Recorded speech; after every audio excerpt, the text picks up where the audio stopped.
liten skala. Vi hade, förstår ni alla, räknat med att fler skulle vara här, naturligtvis. Men nu är vi några stycken här och det innebär ju att vi kan genomföra det här seminariet. Och det är viktigt för oss alla som befinner oss här just nu. Ni har ju sett här på handlingarna att vi har ju en rubrik för det här seminariet som heter tredje uppgiften, forskningshjälpar nu och i framtiden, en viktig del i Centrum för arbetarhistorisk verksamhet. Och där är det ju så här att vi har oerhört kvalificerade medverkande här. Alltså, Lars Olsson, professor vid Växjö universitet, som har varit med på det här med resan när vi har utvecklat centrum hela tiden sedan vi startade.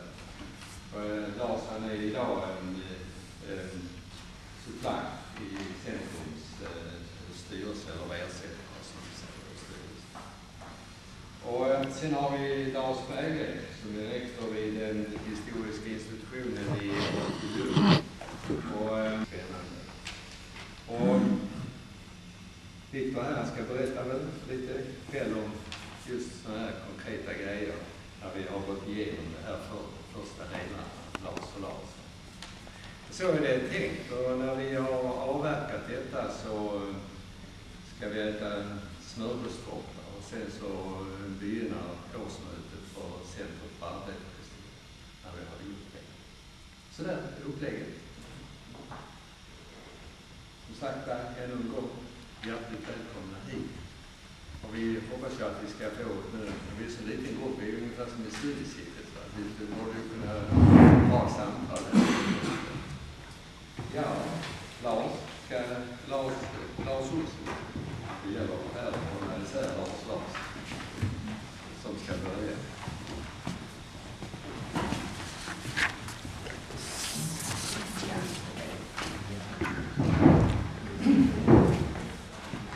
Tack så mycket.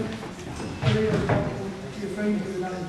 Det är som vanligt väldigt roligt för mig att komma uppifrån Norra Småland ner till huset här nere och i synnerhet till Centrum för arbetarhistoria i Landskrona. Och temat idag är ju då alltså universitetens och högskolornas tredje uppgift. Och det är kanske väldigt ovanligt. Jag skulle vilja att ni tog fram verksamhetsberättelsen. Och slå upp sidan 6 där slutorden börjar. Kanske en del av er har läst slutordet innan ni kommer hit.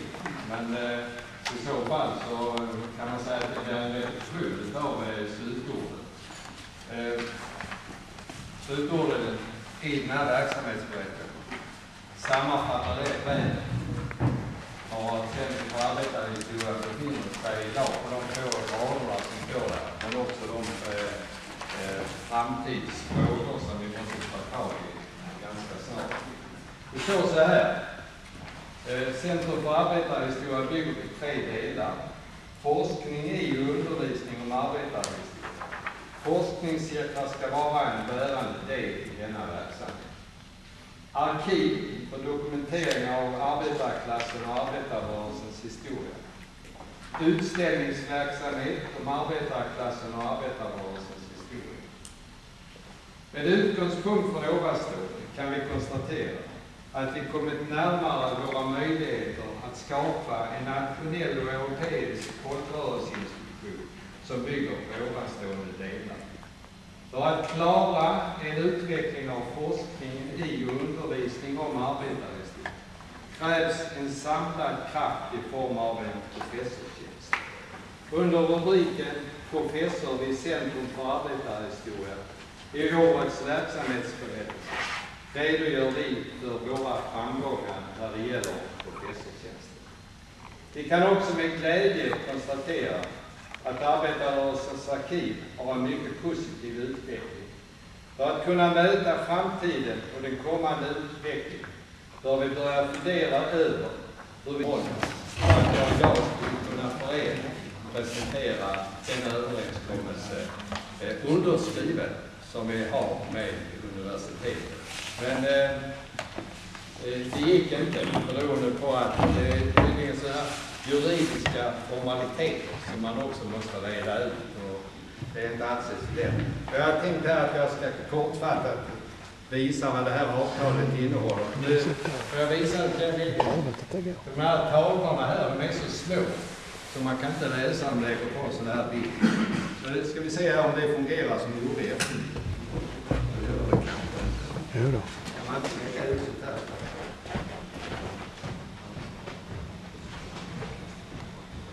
Ska vi se här. Och till papperna står bidrag till professur, fackliga förbund inom LO. Så har ni en kolumn då, där det står bidrag årligen. Och så har ni totalt under 3 år. Från början så var det meningen att vi skulle klara av det här. Nu har vi fått ett bättre avtal i förbundet. Och så ska vi resonera med dem. Det är som det här med cirkelforskning och sånt. Men vi ska också diskutera om hur vi praktiskt ska få vårt samarbete att kunna fungera. Det är lite nytt det här. Vi ska både jobba med centrala organisationer, regionala och lokala organisationer. Vi måste på något vis finna en modell för att kunna klara det. Jag tar upp detta då i samband med de här 300 000, så vet ni här som är på årsmötet. Vi har pengar nu, så vi kan leverera in de där pengarna under de här 6 åren som kommer om vi ska göra. Sen står det så övriga kostnader för professuren. Det står så här, universitetet åtar sig här att årligen under 6 år bidra till professuren med 300 000. Och då tycker ni, sen så står det under där, övriga kostnader för professuren bestrids av området humaniora och teologi. Och då kan ni tycka så här att, men det är ju universitet som universitet.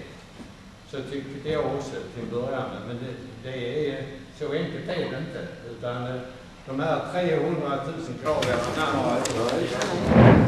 kan vi... Har inte alla skrivit på?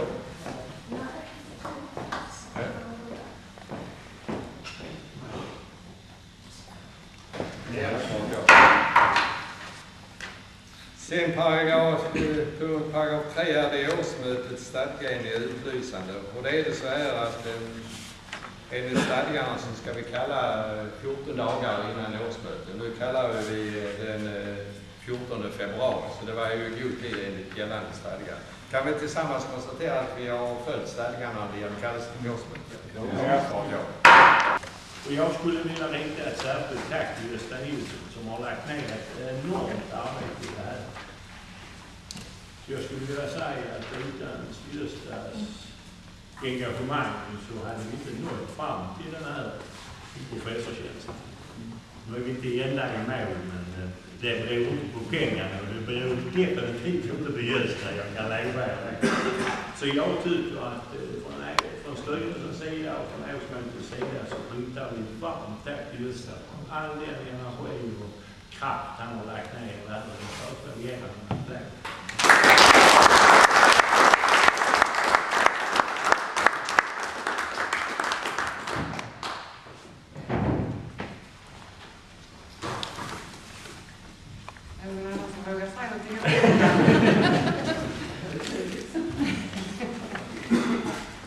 Övriga frågor? Föreligger inga fler? Kan man lämna punkten? Ja. Ja. Då går vi över till punkt 18, avslutning. Okay. Och då, innan jag smäller klubban i bordet så vill Jössi säga det.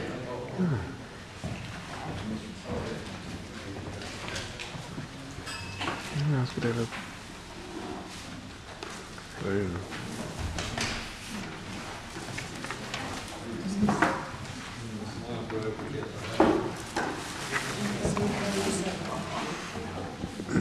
Ja, som alltid på årsmötet så är det alltid någon som lämnar styrelsen. Det drabbas vi också av i stället på arbetarskolan. Och det har ni ju själv alldeles konstaterat här nu att det är på det viset. Och jag skulle knyta an till det Claes säger så här. Jag var så oerhört bra på det här. Jag tycker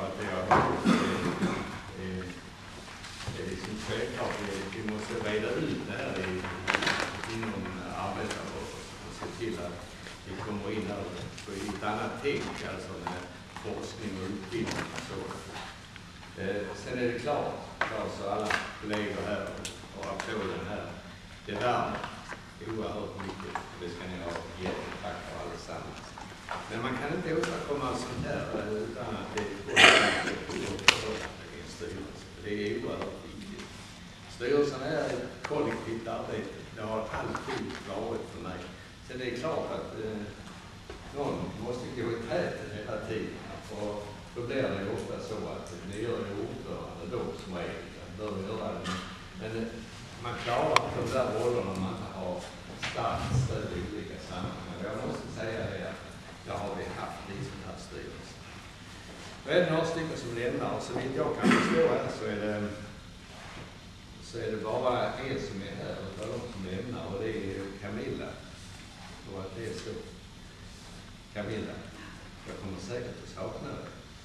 Men även om du fick det lite snärligt här på slutet och inte möjlighet och det var kanske också på det viset som du har sagt till mig att vi borde kanske vara ute med kallelserna lite god tid alltså. Men dina förhållanden förändras också och sen gick det inte lika lätt längre och sådär.